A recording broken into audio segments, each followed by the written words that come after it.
The Israeli hard-right government has a mandate, I gotta be careful the way I say this, they're gonna try to ethnically cleanse Gaza.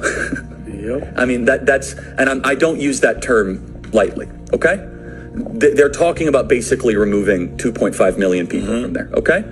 And honestly, they have a mandate to go seek justice and revenge. They do. This idea that they need to have a truce or a peace treaty, that's morally crap after you see women and children be burned alive and dragged to the streets. But there are some serious questions here, Patrick. And let me tell you, my pattern recognition over the last 5 years has become pretty sharp. COVID, Maui fires, Epstein. When I see a story and it doesn't click, our guts are usually right. So I've been to Israel many times. The whole country's a fortress. When I first heard this story, I still had the same gut instinct that I did initially. I find this very hard to believe. I've been to that Gaza border. You cannot go 10 feet without running into a 19-year-old with an AR-15 or an automatic machine gun that is an IDF soldier, right? The whole country is surveilled. And so let me just kind of go through this.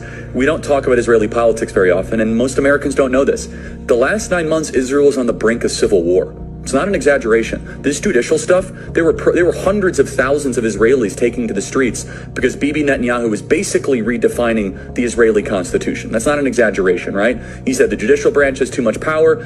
There were protests planned this week against Netanyahu, where they anticipated tens of thousands of people to take to the streets. That's all gone, Patrick. Netanyahu now has an emergency government and a mandate to lead. I'm not willing to go so far that saying that Netanyahu knew or there was intelligence here, but I think some questions need to be asked. Was there a stand down order? Was there a stand down order? And the Israeli hard right government has a mandate